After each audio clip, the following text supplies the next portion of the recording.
As soon as I go in and we start doing it, I forget about the Parkinson's in a way, and the disorder that I have, and it's like an evil is blown out of me. It's teaching us something about love and letting go and just surrender. There's something magical about being with other people who understand what you're going through. I can't explain it. A new me has come around, just for the short time that we do it. We do warm-ups and I see the lift, and they start to think of breathing as another thing. They become aware of their body as not the enemy, but as this tool for expression. So we warm up and they start to feel better, just like all of us need a warm-up. We're dancing, even if we're in a chair, we're dancing. And that's very joyful, and I think joy is a direct antidote to Parkinson's. It's important to find a type of exercise that the patient or the person really enjoys doing. And what better way to enjoy yourself than putting on a record and dancing? Then they get warmed up and they do harder things, and then we start to do things, up on our feet and then moving across the floor. So someone who's come in having lots of difficulty getting here and walking and balancing can be going across the floor, doing a combination with spirit and joy and no sense of falling. And there's nothing like performing. I go back to dance is a performing art. So we're sharing with them not just the class and the training the dancers get, but my company, we're always building towards the next performance.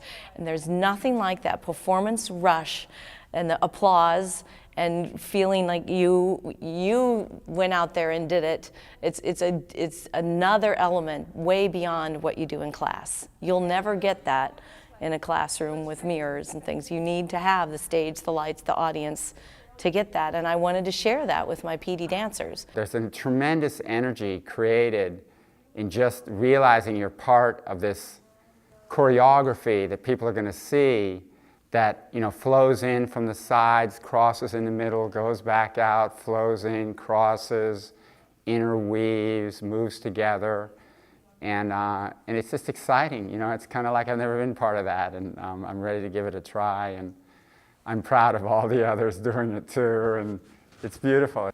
To say that there's an interest would be an understatement. To say that there's a ravenous high energy by the group of people who will dance. It comes from the heart. It's about being proud. Oh, it feels fantastic knowing, like, 10 years from now you can say you performed at the Kennedy Center. And just knowing that I can do, I'll be doing the best I can and going up on stage in front of, hundreds of people, or how many are going to be there. It's fantastic. It's a dream come true.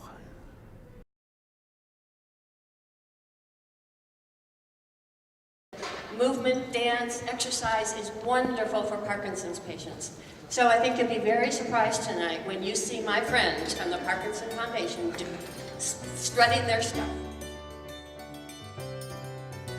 I used to think pain was a measure of how much you loved. I used to forsake earthly pleasures for God up above.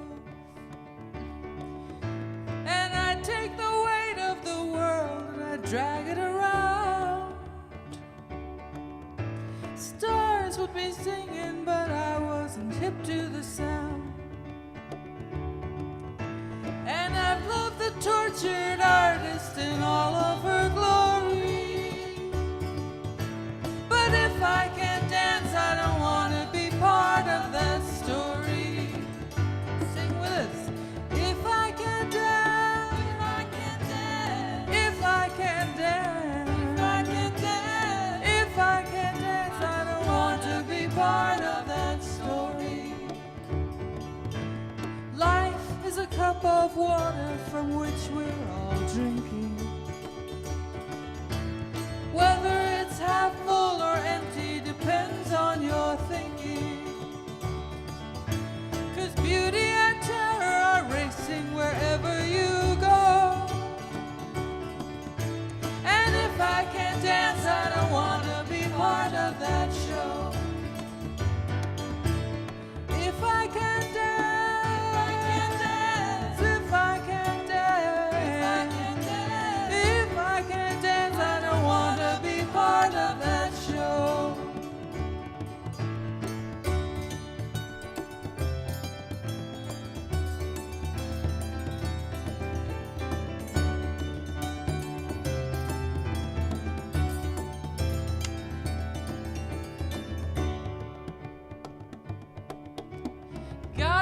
suffering square in the eye. You can't turn your face from the rain. A world of wonder can pass you right by when you're only focusing in on the pain.